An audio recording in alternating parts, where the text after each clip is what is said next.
The hostile line of control divides the twin towns of Rawalakot and Poonch of the erstwhile state of Jammu and Kashmir. इधर पहले कौन रहता था इस जगह में? इतने फायरिंग, इधर वाटर शेलिंग होती थी इतने पीछे से इस जगह में. ये अभी पीसफुल जो बॉर्डर पर सीज फायर होने के कारण ये ट्रेड वगैरह खुल गया, थोड़ा माहौल नॉर्मल रहा.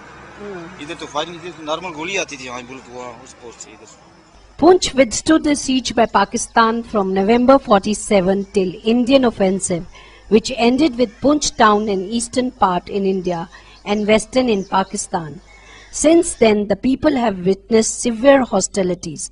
However, in 2008, trade silenced the guns. शुरू में हमने समझा कि कोई हमारे साथ कोई मजाक किया जा रहा है. कहीं से किसी के पास एक मैच बॉक्स भी अगर पकड़ा जाता था तो उसको पुलिस पकड़ लेती थी. नमक पाकिस्तान वाला मिल गया, किसी के पास कोई लेटर मिल गया, तो इस किस्म की यहाँ सख्ती हुआ करती थी कानून को लेके. तो हमने सोचा इतना बड़ा यहाँ होता है तो यहाँ कौन ट्रेड करेगा, किससे ट्रेड करेंगे, फिर हम उससे ट्रेड करेंगे जिसके साथ ऑलरेडी हम 3 जंगें लड़ चुके हैं. Trade has changed the landscape either side. While there is considerable security check, vigilance and lack of infrastructure like a banking or communication system, economic ties are slowly translating into trust deals. जब हमने शुरू में काम किया उसमें हमें कुछ दिक्कतें आई. दिक्कतें ये थी कि भाई किसी पे फेथ नहीं था हमें वहाँ पे, क्यों ना तो हमारे कोई रिश्तेदार थे ना कोई ऐसा कोई सिस्टम था, और एक तरफा फ़ोन की फैसिलिटी थी, हमें वही फ़ोन आते थे तो बात कर लेते थे, वरना कुछ नहीं था. जो जैसे आज भी है ऐसे ही चल रहा है. तो उस वक्त हम लोगों ने बहुत सारी मारें खाई, पैसा अपना बड़ा लॉस किया. हमने अपनी टैक्टिक्स यहाँ से ये यूज़ की कि जो हमारा ड्राइवर पहले गाड़ी लेके गया तो हमने उसे अपने कार्ड दे दिए. भाई ये कार्ड ले जाओ, तो वहाँ जो मांगेगा उसको देते जाओ, कार्ड डिस्ट्रीब्यूट कर दो. एक सिस्टम जैसे हमें लगा कि ये अच्छा है तो वहाँ कार्ड ऐड हो जाएगी. ये फर्म है, मेरी फर्म का नाम है आनंद सेल्स. हमारी 2-3 फर्में हैं, क्लब में रजिंदर वैद है, कृष्ण सिंह जी हैं, हरिधर जी टंडन है, बंसीलाल शर्मा है. कार्ड जाने से क्या हुआ, हमारा 200-300 कार्ड जो था जो वो कुछ जहाजीरे में चले गए, आगे जाते जाते लाहौर तक पहुँच गए.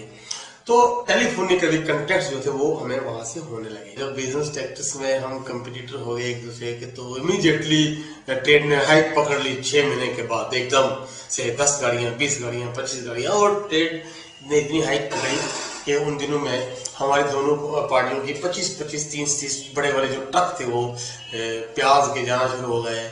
तो जो भी चीज़ वो डिमांड करते थे हम भेजना शुरू हो गए. और उससे क्या हुआ, जब पहले 5 गाड़ियों का बिजनेस ठीक होगा, फिर 10 का, फिर एकदम पता चला है कि भाई ठीक है अब हम जिनको दे रहे हैं उनसे हमें मिल भी सकता है.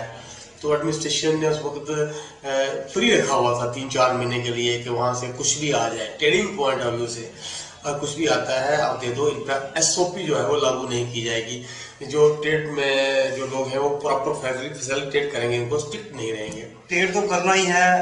आज हमारी गवर्नमेंट भी जैसे इंटरेस्टेड है और हम भी इंटरेस्टेड है कि हम ट्रेड करें दूसरे मुल्क से. भाईचारा बढ़े, भाईचारा बढ़ने से हमारी बिजनेस भी बढ़ सकती है. बिजनेस की वजह से ट्रस्ट बढ़ता है. बिजनेस अच्छी चल रही तो ट्रस्ट बढ़ेगा.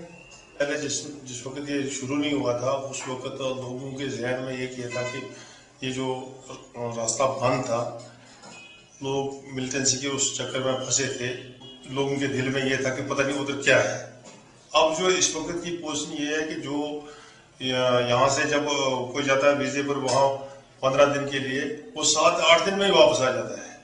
जो उधर से 1 महीने के लिए आता है वो इधर से वो सोचता है कि मैं 6 महीने से यहाँ जाऊँ ही ना, क्योंकि उन लोगों के दिल में ये था कि वहाँ की अजान नहीं हो रही, वहाँ मुसलमानों को सताया जा रहा है. जब यहाँ देखा कि हिंदू, मुस्लिम, सिख, ईसाई सब एक जैसे रह रहे हैं, बैठ रहे हैं, सब कुछ अपना अपने कल्चर के हिसाब से पूजा पाठ हो रहा है, तो उसमें उनके दिल में भी आ गया कि ये तो एक बगीचे की तरह, ये इस सबसे बड़ा फायदा ये हुआ. उसके बाद ये जो यहाँ इस वक्त ये ट्रेड खुला, इसमें इस वक्त 100 मजदूर काम कर रहा है, ड्राइवर, कंडक्टर, ये लगाकर तकरीबन यानी कि 2000 फैमिली इससे वाबस्ता हो गई. एज ऑन डेट आज उसका रिजल्ट ये है कि 165 ट्रेडर्स जो है वो इस तरफ से काम कर रहे हैं. 280 समथिंग जो ट्रेडर है वो POK से काम कर रहे हैं. तो आज वॉल्यूम जो है वो दोनों तरफ से आउट गोइंग और इनपुट जो है वो करीब 10 से 12 करोड़ रुपए का हो रहा है। सुना करते थे हम भी पहले अपने बुजुर्गों से, कारोबार लाइन तो थी हमारी शुरू से, वो कहते थे कि इसी रूट से पहले जो बिजनेस था वो कचरों और घोड़ों का हुआ करता था।